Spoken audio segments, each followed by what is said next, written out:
Harvard Divinity School. Enheduanna, Voicing the Feminine Divine, December 12th, 2023. Good evening, everyone. Thank you so much for joining us. Welcome.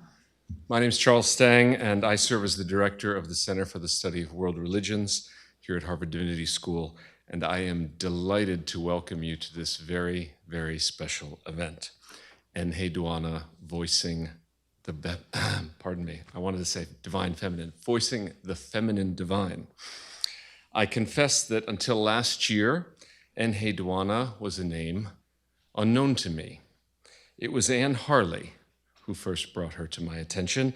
I will introduce Anne properly later in the program. Suffice for now to say that Anne is currently a visiting scholar at the center and part of our Transcendence and Transformation Initiative. It was Anne who first told me of Enheduanna and encouraged me to go to New York City in February of this year to see the Morgan Library and Museum's exhibition entitled She Who Wrote, Enheduanna and the Women of Mesopotamia, 3400 to 2000 BC. It was brilliantly curated by Sydney Babcock. We'd hoped to have Sydney with us this evening, but alas, life intervened and he could not make it. So, who is Enheduanna? Simply put, as the Morgan exhibition put it, she who wrote. She who wrote centuries before Homer, the blind poet whom scholars typically acknowledge as the father of Western literature. You might say, then, that Enheduanna is the mother of literature, straddling East and West, and she's much, much older than the father. She lived around 2300 BC. She was the daughter of King Sargon, who founded the world's first empire, the Akkadian Empire, which united the city-states of ancient Sumeria.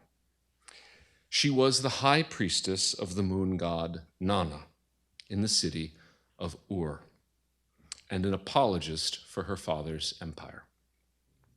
She was a personal devotee of the goddess Inana, later Ishtar, the patron deity of war, sex, change, and destruction. And she is the world's first author, a woman, a priestess, and most lastingly, a poet.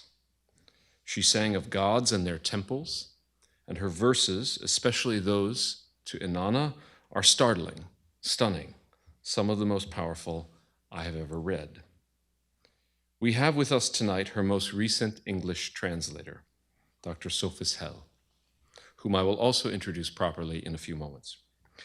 He reminds us that the goal of Enheduanna's hymns, quote, are not to describe the world, but to change it by invoking the gods and enlisting their help. He also reminds us that, quote, the hymns that we now label literature were in fact a way for ancient people to defend themselves from the mood swings of the gods.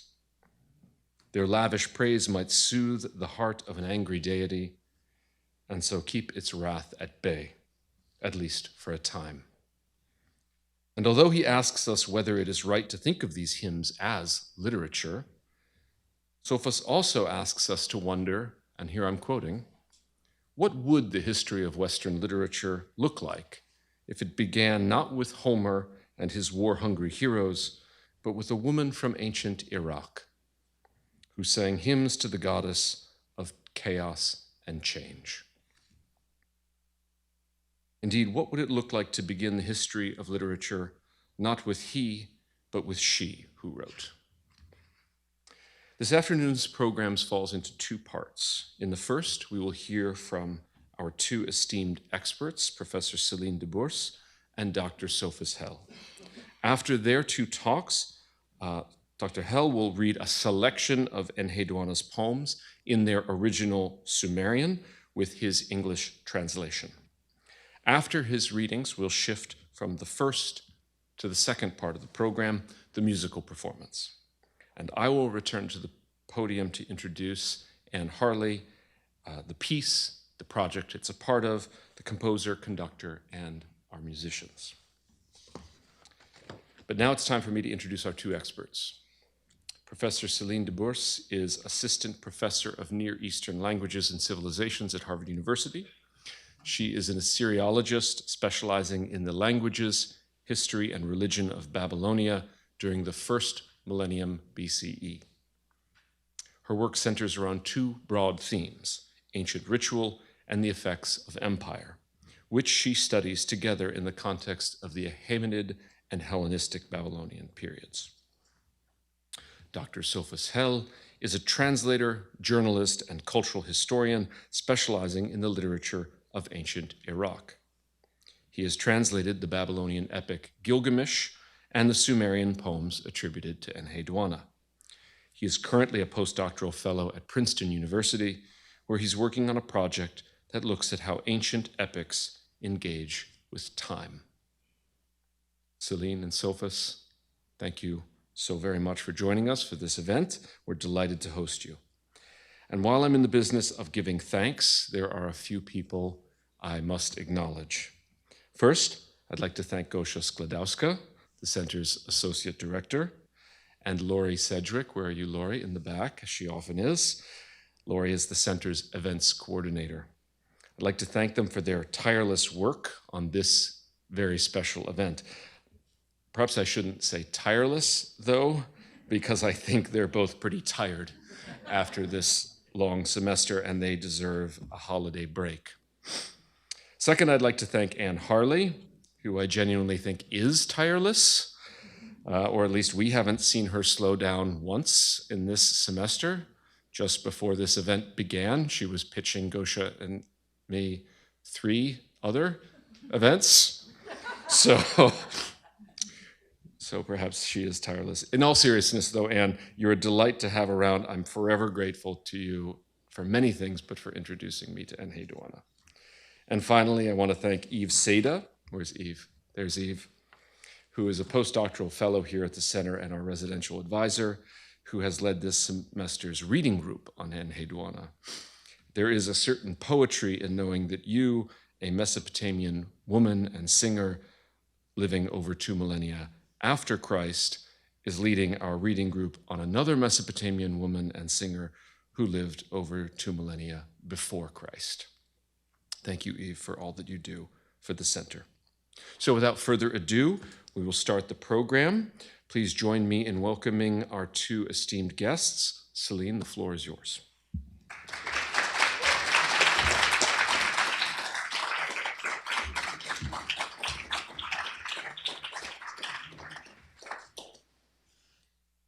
Hi, everyone. I want to start with thanking everyone for coming and for the people who have made this event possible. It's really marvelous to put Enheduanna in the spotlight like this. Enheduanna's work was created and is set in the context of ancient Mesopotamian temples. Like all of Mesopotamian society, which was patriarchal, also Mesopotamian temples were a largely male-dominated space. And how did Enheduanna navigate this space? So today, I will not talk about Enheduanna, but about 3 other women, and I think they can help us understand a little bit of Enheduanna's experience. Before I start, I should say a little bit what a Mesopotamian temple is. Mesopotamian temples are attested from the very early stages of Mesopotamian history until the very end, and they know a very long, stable tradition. You can see on the slide that we are closer to the last temple in Mesopotamia in time than it is to one of the early temples attested in the same city, here in this case in Uruk. Mesopotamian temples were not just places of worship. They did house statues of the gods, which were fed and clothed on a daily basis, were entertained with rituals and festivals. But they were also places of scholarship and learning, and they housed libraries within their walls. And they were also very important socioeconomic institutions. They employed many people that lived in their vicinity, and they held considerable economic assets. So you should keep all of this in mind when we talk about Enheduanna and other people in ancient Mesopotamian temples. Today, I want to travel through time and space within the Mesopotamian heartland, that is the land between the two rivers, Euphrates and Tigris. And we're going to travel from the early 2nd millennium BCE until the end of the 1st millennium BCE. And we're going to meet 3 women who held different roles within their temple setting. And we're going to start in the city of Sippar in the Old Babylonian period. It is at the beginning or the middle or the first part of the 2nd millennium BCE. And here we meet Awat-aya. Awat-aya was a Naditum priestess. We don't translate the Babylonian word Naditum, we just use that word because it best designates what Naditum is. Awat-aya was probably part of a high status class of elite women who had been devoted by their male family members to serve a god in their home city. So Awat-aya was unmarried, and so she devoted her life to the sun god, Shamash. We know very little about the cultic functions of women who were Naditums, but we know a little bit about their initiation, because this little text tells us about that. It talks about how Awat-aya was initiated into the profession of Naditu.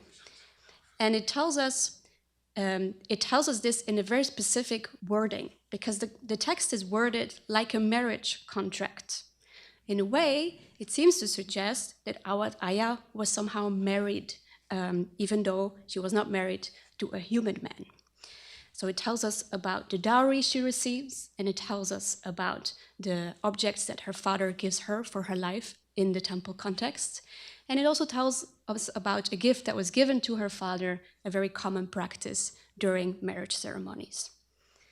So after Awat-aya was initiated, she would move into what we call the gagum. It's often translated as cloister. It was a specific walled-off section in the city where all the Naditums lived and worked together independently. This may or may not be a part of the city of Sippar that was the gagum. We don't know for sure. The most important task of these Naditum priestesses was to worship the god Shamash and his divine wife, Aya. And they did this to represent their male family members, mostly their father, and they prayed for the well-being of their family. And that was the most important task, and this also meant that their father gave them a means of sustenance to be able to perform this continuous devotion in front of the gods. But Naditums were not just unmarried, they also remained childless. You can see here the cuneiform signs that are used to write Naditu, and we read it in Akkadian as Luku, which means fallow woman.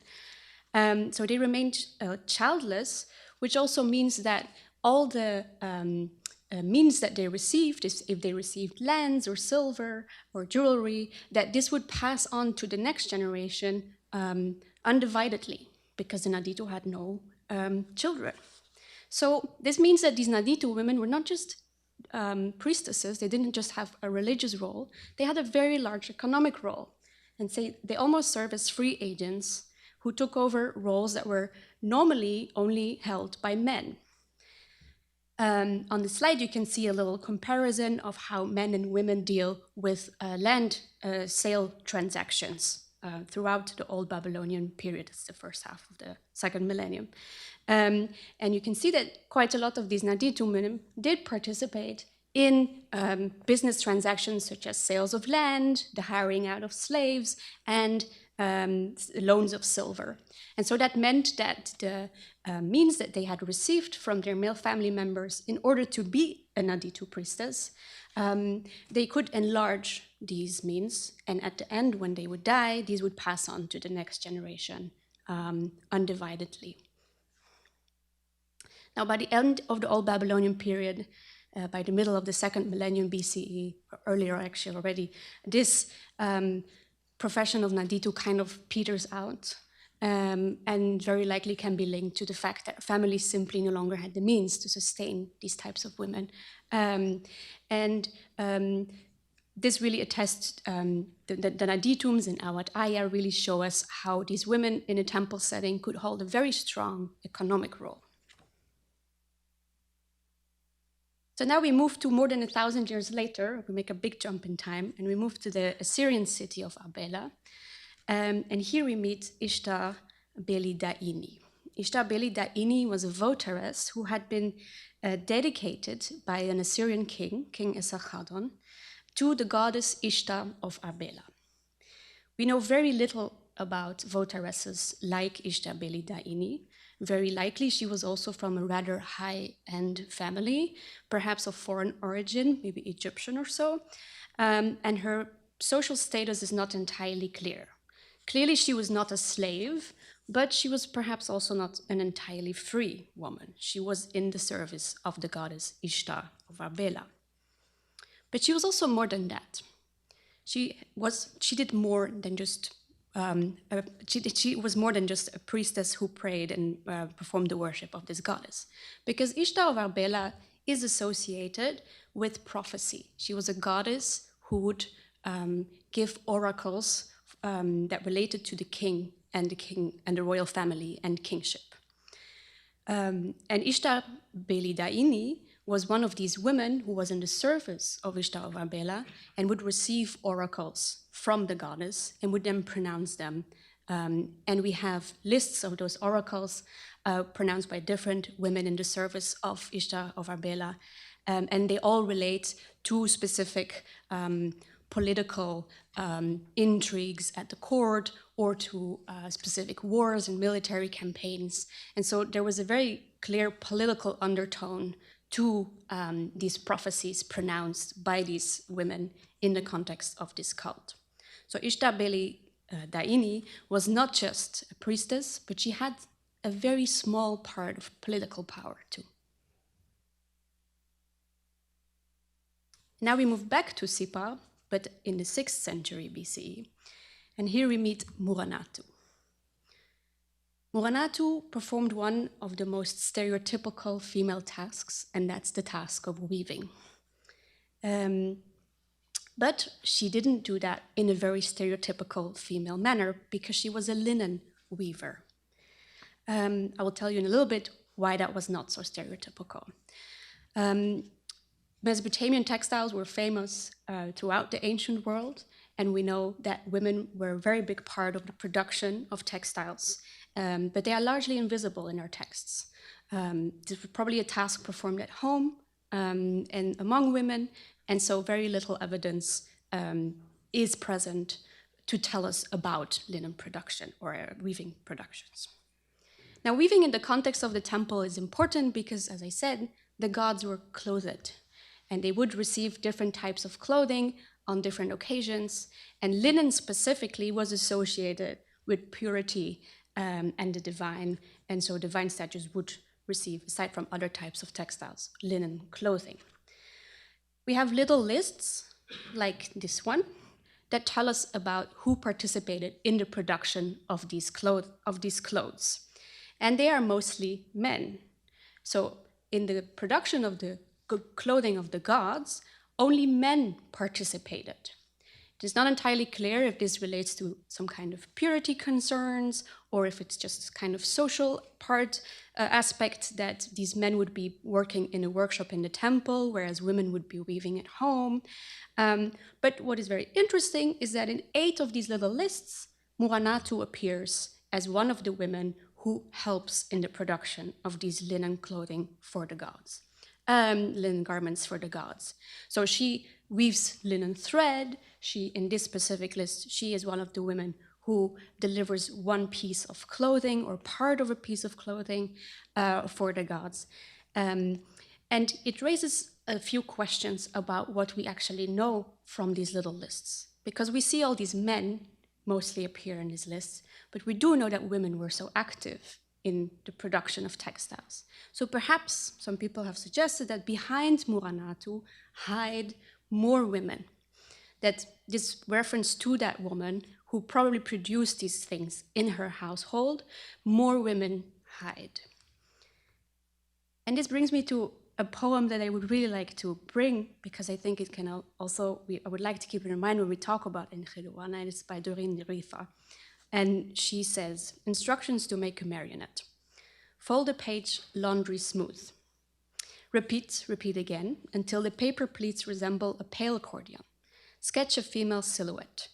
Use a sewing scissors to snip a woman out of it. In lifting her female outline from the cuttings, you are birthing her from the page. She's not alone. Observe how they all rise, hand in hand in hand. Remember this lesson. In every page, there are undrawn women, each waiting in her own particular silence. So today we celebrate Enheduanna, as we should, as this marvelous, singular thing, unique person in history. But we should really keep in mind all the women that are undrawn and that hide behind the silhouette of Enheduanna. Thank you very much.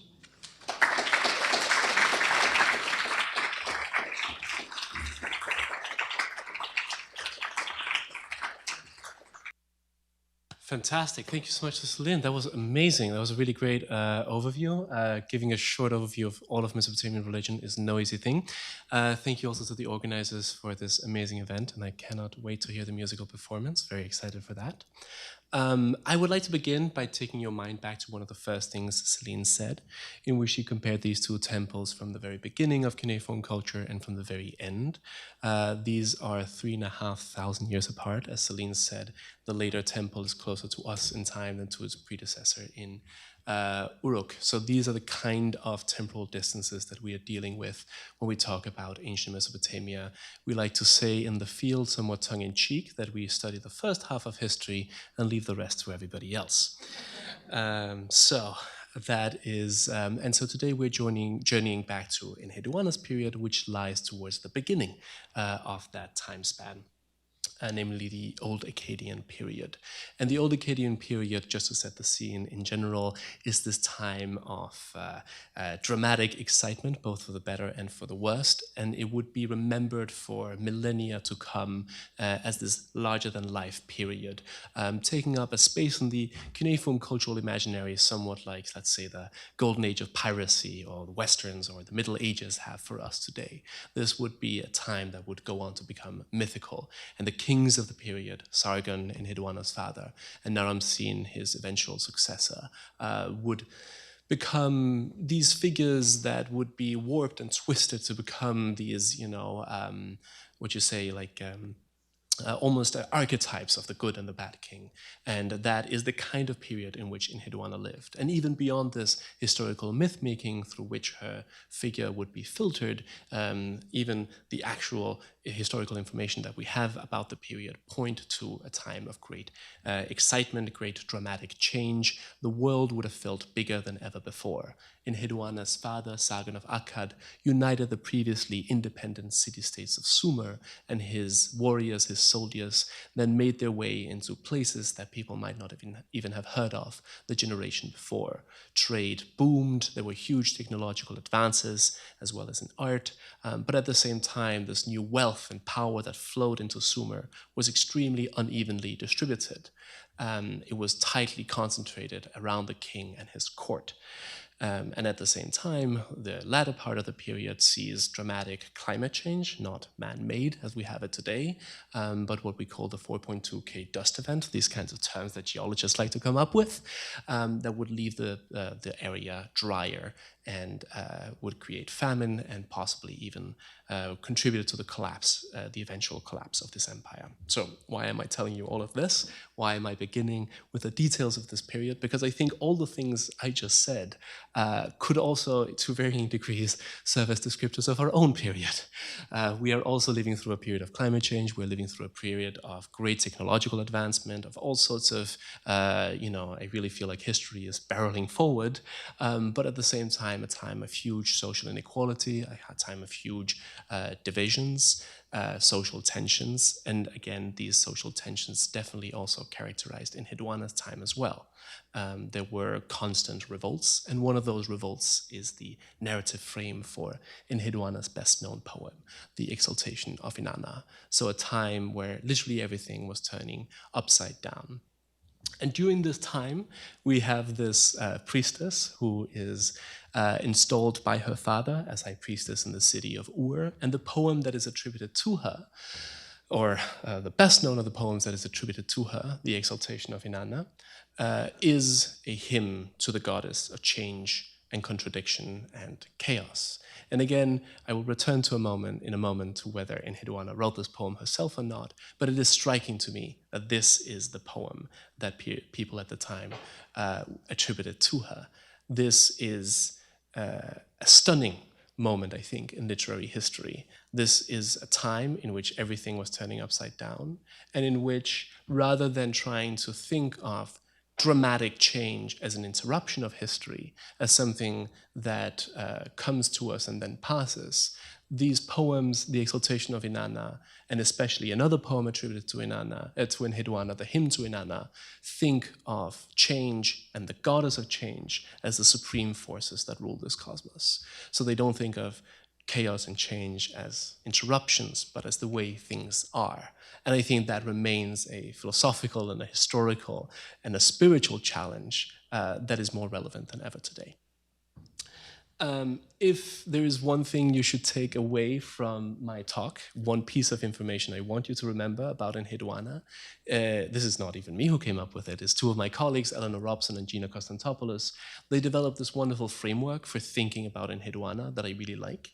And that is to say that Enheduanna had 3 lives. And I think that's very important for how we understand her. So the first life is in the period that I just described, and that is the historical Enheduanna, who we know lived and served as high priestess, and this is her disc. You see an image of her there. We know she was a historical individual, unlike Homer, who might or might not have existed. We know that Enheduanna was indeed the daughter of Sargon. We even have the name of her hairdresser, which is one of my favorite things about her. Her hairdresser had a cylinder seal, and so we recovered it in there. Like we have the hairdresser's grave, we have the grave goods of Enheduanna's hairdresser. I like to think that, somewhere in the Penn Museum archives, they'll find like a hair, and then in sort of Jurassic Park twist, they'll clone her. It's probably not going to happen. Don't hold out hope for that. So we know she was a real historical person. We know very little about what her life would have been like, in part because we have so little information about her. But even so much about her role as high priestess is unknown. I think one of the other really important things I want you to take away from Celine's talk is, never would Enheduanna have operated in a vacuum. Enheduanna would have thought of herself as stepping into a long lineage of high priestesses before her, and also a long lineage of high priestesses that would have continued after her death. So that is the first life of Enheduanna. The second life of Enheduanna comes 500 years later, during the time of Awad-Aya, a wonderful name, in which Enheduanna was remembered as a literary superstar. And so people at the time would have learned the language in which Enheduanna's poems were written, Sumerian, which had died out as a living language in the intervening centuries. And so Sumerian had become this language instead of literature and scholarship and religious ritual, much like Sanskrit in India or Latin in European Middle Ages. And just as, until relatively recently, or indeed still today, British prime ministers would be made to sweat over Virgil if they had any hope, if they were to have any hope of attaining the office, so would courtiers in the Old Babylonian period have been made to sweat over Enheduanna's exaltation in order to learn Sumerian and gain the cultural capital that came with it. Also, at the same time, Sumerian was, as I said, a language of religious ritual, and I really think that's also a very important part of Enheduanna's legacy for this context in which we know she was studied. Because these are hymns, they are prayers to the goddess Inanna first and foremost, and in the case of another text that was attributed to her, the temple hymns to the various temples of the Sumerian world. So learning Enheduanna's text was also learning how to speak to the gods. And the third life is this one. It's now. It is Enheduanna as an ancient figure in the modern world. And it is a life that has been, that began back in the 1930s when this disc was dug out of the ruins of Ur, and then has been progressing slowly since then.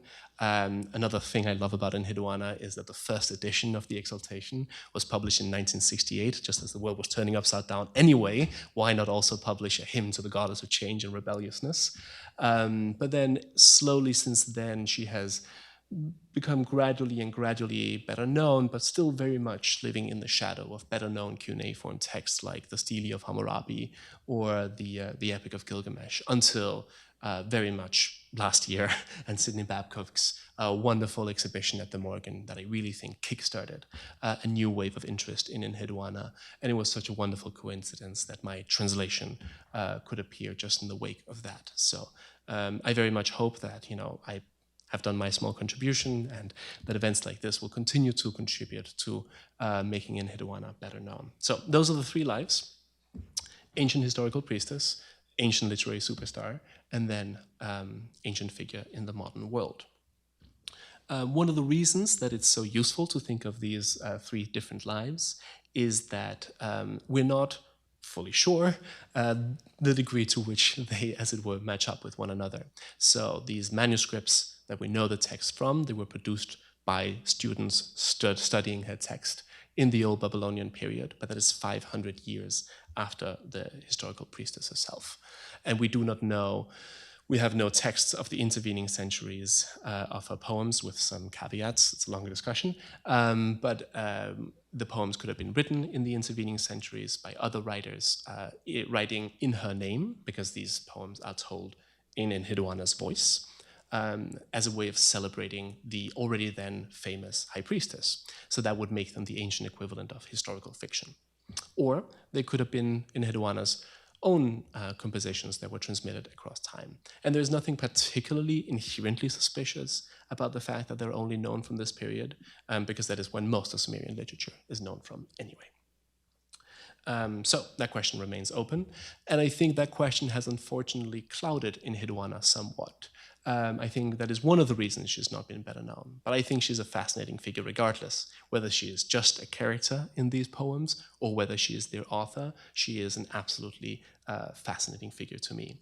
And I also think it's worth noting that we see the very beginnings of literary authorship with her, regardless of whether she wrote the poems herself or whether they were written in her name. Because these are the first time that poems were attributed not to an anonymous and collective tradition, but to an individual and named author. And that is true regardless of whether that attribution was correct or not. Yes, as I said, 5 poems were attributed to her. The 2 hymns that are so fragmentary, it's hard to make sense of them.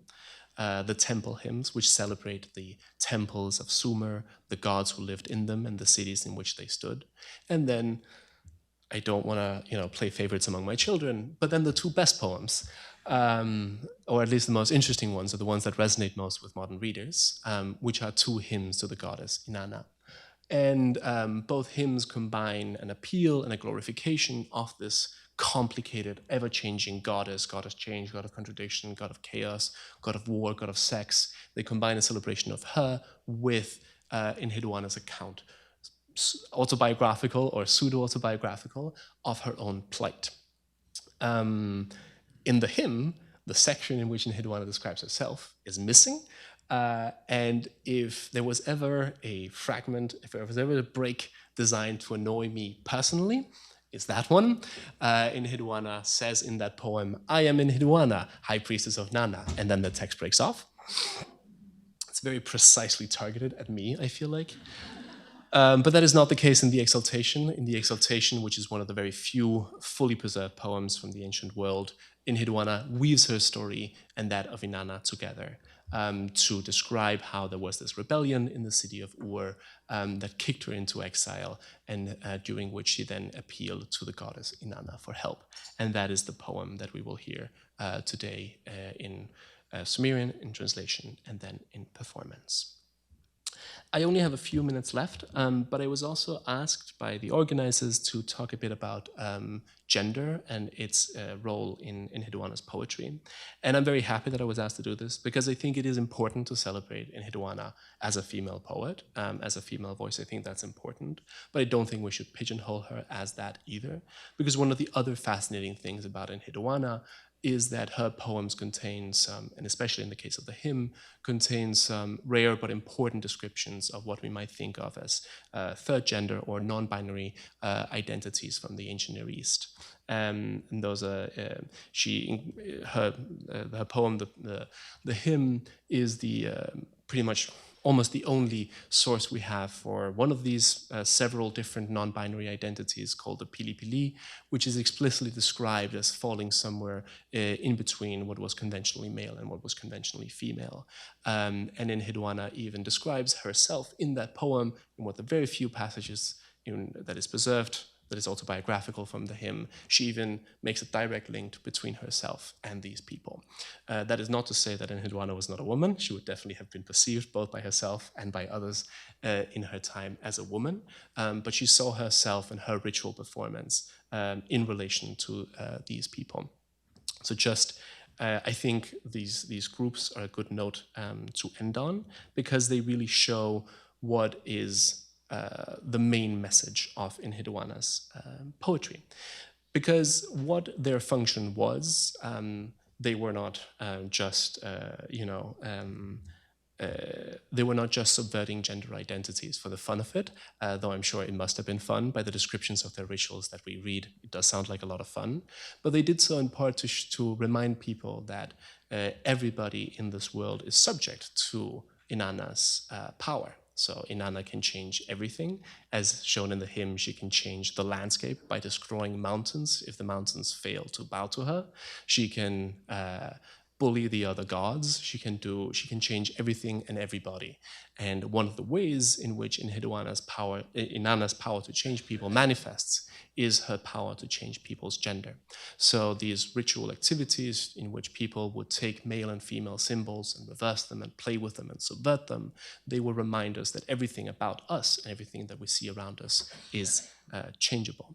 So they were constant living reminders of Inanna's greatness and of Inanna's unpredictable greatness. Inanna can impose this change without warning and without seeming reason. So to live in Inanna's world, as Enheduanna believes that we do, is a sometimes terrifying and a sometimes glorious experience, as we will hear more in these selections from Enheduanna's poetry. So I have also been asked to read some selections in preparation for the musical performance. And so I will do that. and these are selections from the Exaltation. And so you're about to hear something quite rare, which is a reading of Sumerian poetry. And there's a reason why this is quite rare, which is that we don't know how to do it. So the Akkadian language that people like Advocat would have spoken is a dead language. Sumerian is, as it were, doubly dead. And we have some guesses of what Akkadian might have sounded like. With Sumerian, it is much, much more difficult. So please take this with not just a grain, but perhaps a gram of salt. I'm going to read first some Sumerian passages, then some English passages, and so on. So this is from the Exaltation of Inanna, and I will read the Sumerian first. Nin me shara udala ea, munuzimelam gurukiang an urasha, nugig ana suhkeshe galgala, agazide kiang namena tuma, me iminbi shusa duga, ningo me galgala, sankeshebi zaimen, me mueil, me jusushe, me muela, me mueur, me gabaza, me bitab. Ushungangen, kura ush baishum, ishkringen, kishe giaza, ashnan labashingal. Amaru, kurbitaide, sankal ankia inamapimen. Izi barbara kalame shenga. Aneme shuma nin ura ua, inim ku anata inim dudu. Biloda galgala, ningzu abamunzu, kur gulgulu de aba eshum. Kiang enlila kalama niminri anga anake baguben. Ningo zapangzushe kur igiguremwe ni melam uluda namlu ulu ning mengar ngiribi umuregub meta mechushbi shu baeriti idub erake ngal maraptaka e anir galgala silaba muredu igi meta ning maratasik. I cannot emphasize to the extent to which I don't do that often. Queen of all powers, downpour of daylight, good woman wrapped in frightful light, loved by heaven and earth, holy woman of An. You hold the great gems, you love the good crown. To rule is your right. You have seized the 7 powers of the gods. My queen, you are the guardian of the gods' great powers. You lift them up and grasp them in your hand. You take them in and clasp them to your breast. As if you were a basilisk, you pour poison upon the enemy. As if you were the storm god, grain bends before your roar. You are like a flash flood that gushes down the mountains. You are supreme in heaven and earth. You are Inana. Raging rainfall of fire, it was An who gave you power. You are a queen astride a lion. You give orders by the holy order of An. Who can fathom the great duties that befall you? It is you who strike down the enemy, you who give the storm its strength. Enlil loves you for teaching the land how to fear. An has ordered you to stand by for battle. My queen, hearing your battle cry, the enemy bows down, fleeing sandstorms, terror and splendor. Humanity assembled to stand before you in silence. And of all the gods' powers, you took the most terrible. Because of you, the people must march past the threshold of tears. Because of you, they go to the great house of grief. Because of you, they yield all they own without a fight. Iba nunteten dumugal suena ning kura diriga abakiza bantum hursang kiza baedegi beten ashnan ningibi abulaba izi mueriri iba ushmarande ungbi maranana ungnimbi nibia marablache zukeshebi nibia marapsile ngurush atukubi nibia marapsugesh iriba kienediba mir ipsi, ngurish shangabi, heshesh, marapsharish. Your rage cannot be cooled, O great daughter of Nanna, queen outstanding on earth, who can rob you of your rule? The mountain fell under your rule, its harvest has failed, its city gates burn, its rivers run with blood, the thirsty must drink it. All its armies march before you, all its troops disband before you, all its soldiers stand before you, while the wind fills the squares where they danced. Their best men are led before you in chains. Galzu igingal ni kurkura, zingal unglua shirkuzugamdu, dingir zimea tuma galbi dugadzu maham. Sha sura munus zi, sha dadaga medzu gamurabdu, ngipar kunga humushinkuren, enmen enheduanamen, masab ikuru asilala idu, kisiga bibgar ngae numuntien, ude baten u mudabil, ngisune baten uluda imandul, ka lalngo shu uha babdu ning ur sasagngo saharta badaki. Wise and clever queen of all lands, of living beings and the innumerable people, I will sing you a sacred song. Good goddess who is fated for power, it is daunting to sing of your might. Good woman, inscrutable and radiant, I will sing of your power. For you I stepped into my holy home. I am Enheduanna, I am the high priestess. I carried the basket of offerings, I sang the hymns of joy. Now they bring me funeral gifts. Am I no longer living? I went to the light, but the light burned me. I went to the shadow, but it was shrouded in storms. My honey mouth is full of froth. My soothing words are turned to dust. Enheduanna men aradzu gamurabdum, Ernga kash dugagen, ku inanara shu gamunireba, dizu gamurabdum, Dilimbabbar nankushuden, Shuluch ang kugake ning namani ikur, anda eana haraptanka, Dingir lugulata ni barabdate, ebilalabi baramungi, hilibi baramuntil, sankal ankia inanabimen. Tab mushinkurana nini mani humunte sun zingulu hemsare lu hemidabe. I am En-hedu-Ana. I will pray to you, holy Inana. I will let my tears stream free to soften your heart as if they were beer. I will say to you, the decision is yours. I cannot make Nanna care for my case. But Lugal-ane has defiled the holy rites of An, wrenching the temple of heaven from the God of heaven. Even the greatest God he does not fear. He has turned the temple of infinite joy and endless delight into a home of evil. He has made himself my equal, but envy hounds him. Oh, my righteous aurochs, chase him, chain him. Great girl boss moment.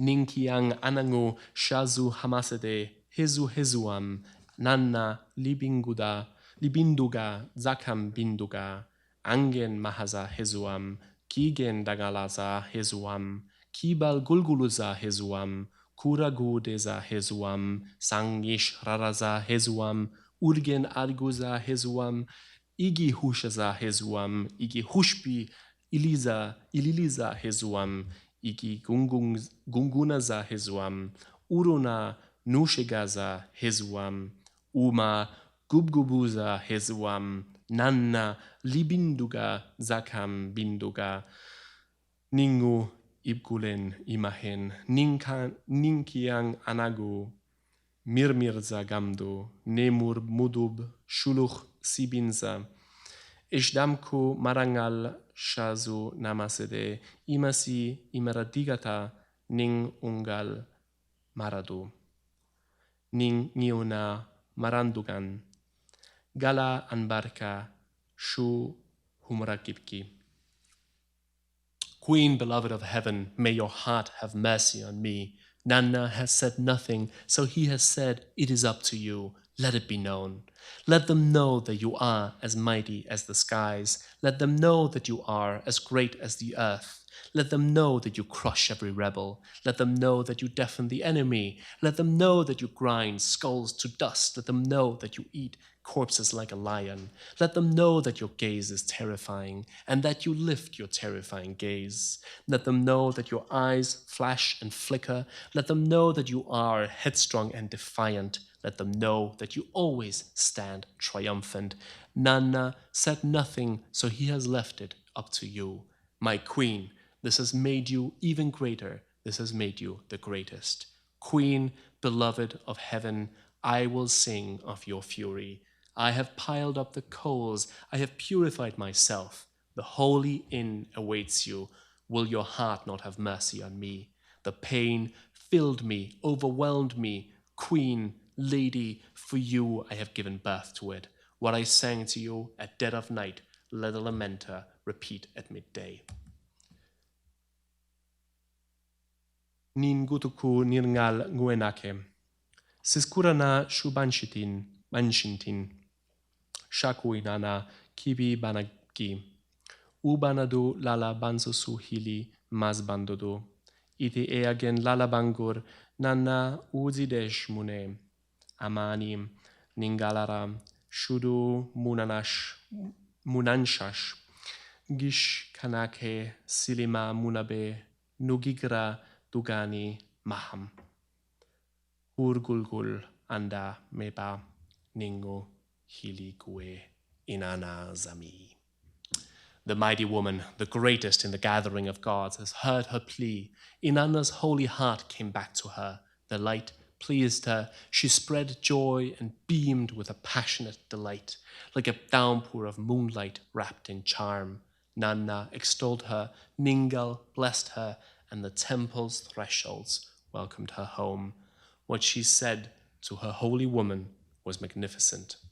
You who crushed the mountains, you who were given power by An, my queen cloaked in charm, all praise Inana. Thank you very much.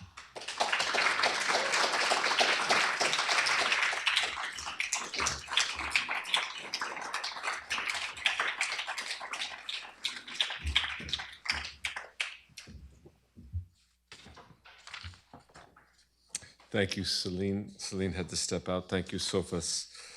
That was beautiful reading and two very, very brilliant talks. Thank you. So let me begin by introducing Anne Harley properly. She is, as I mentioned, a visiting scholar at the CSWR and a part of the Transcendence and Transformation Initiative. Anne Dorothy Harley is a Canadian-American performer, scholar, stage director, and professor based in Claremont, California, where she teaches music and interdisciplinary humanities at Scripps College.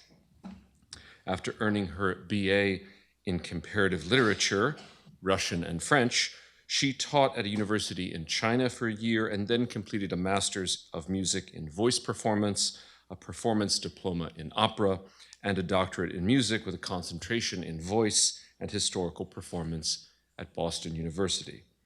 This afternoon's composition and performance are part of Anne's long-standing project, Voices of the Pearl, a song cycle that is inspired by the lives and writings of women who dared to encounter the divine unmediated and whose experiences span time, religions, nations, and cultures. The voices of these women, as captured in ancient, often centuries, if not millennia-old text, are juxtaposed against modern music.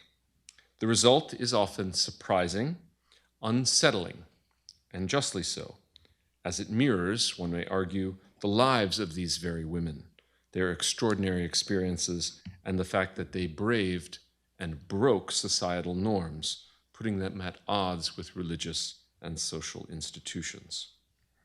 For this piece, inspired by En-hedu-Ana's writings, Anne commissioned Douglas Knehans, Norman Dinnerstein Professor of Composition at the University of Cincinnati College Conservatory of Music. Douglas is also the director of Ablaze Records, a company which records and produces music by living composers. We're thrilled to be hosting tonight the world premiere of Douglas's original composition, To the Stars, which resulted from his partnership with Anne. The composition structure was built around Enheduanna's own hymns, which will be sung, as you just heard them spoken, in their original Sumerian. You will have English translations in your program booklet. So the composition has 5 movements. Movements 1 and 3 deal with power and war, and so they're the liveliest of the 5. Movement 2 is a report of Inanna's wrath. Movement 4 is intended as a portrait of Inanna, and the final section is a still and reverential movement in the form of a meditation on power and beauty. Douglas's music draws freely on the whole history of vocal performance, from late Renaissance, early Baroque, to jazz and everything in between, including intoned or rhythmically spoken text mixed with sung text. This approach was specifically elicited by Enheduanna's words, which are rich, dynamic, dramatic, and expressive. So, along with the composer, we hope that this piece will touch and engage you emotionally, and you might experience a wide range of responses: aggressive, thrilling, visceral, beautiful, and contemplative. In Douglas's own words now, quote, "I hope that through my sound painting with the ensemble and electronics, the audience can be transported or seem to be transported back to that time with its sprawling history, its expansive mysticism tied to the stars and the natural world and our human place within all of that." Thank you, Douglas. So late last night, as I was finishing these opening remarks, Anne wrote me a note. I told you she's tireless. And I decided not to try to paraphrase the note, but just to read it to you, not least because, for those of you who don't know Anne, you'll get a taste of her sense of humor and her sensibility. So these are Anne's remarks. Over 10 years ago, I was preparing to teach the first half of our music history sequence at Scripps, which starts at something called Antiquity and ends with Bach's death in 1750. In the first chapter of our textbook, I came across the mention of En-hedu-Ana, the world's first named composer. It's taken until the current project started several years ago to find a composer intrepid enough to set to music those verses in their original Sumerian by this Ur composer, who literally lived in the city of Ur. That's a German joke, by the way. It's always good when you have to explain your jokes. It's not mine, it's Anne's. But I laughed. I thought it was good. Okay. This evening's event honors Enheduanna's contributions, but I hope this is still Anne speaking in the first person, by the way. This evening's event honors Enheduanna's contributions, but I hope it raises more questions than it answers. If you're a student, a faculty member, a staff member, or an interested community member, I hope you'll consider categories of contributions you might have overlooked. Who are the documented female spiritual leaders in your area of interest or expertise or tradition? Are there any? Why have so few of us ever heard of Enheduanna before this semester? If this evening nudges your dissertation or next article, or provokes a footnote or an additional sentence, or challenges you to discuss women's spiritual trajectories over the lovely reception our wonderful staff have prepared, a major goal of this work will have been accomplished. Please make sure to bother me, that's Anne, please make sure to bother me with your suggestions for focus for future cycles. Anne is hungry for more instances of this. So here again, this is still Anne's voice. Special thanks to the composer, musician, Enheduanna Reading Group leader Yves Seda, the tireless CSWR staff, and especially to Dr. Martin Worthington, whose initial generous contributions of expertise made this project possible. Those are the end of Anne's remarks. In closing, I wish to join Anne in acknowledging and thanking our wonderful musicians this evening, including Maggie Finnegan, the second soprano in addition to Anne, Gabby Diaz on the violin, Amy Advocate on the bass clarinet, Matt Sharrock on percussion, and Evan Ziporyn conducting. Thank you all once again. I hope you enjoy this performance, and a reception will immediately follow the performance in the space behind you. Please, to the stage.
world premiere of To the Stars.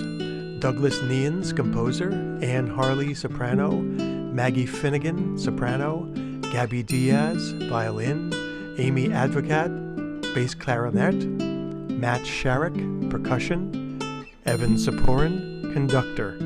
Sponsor, Center for the Study of World Religions.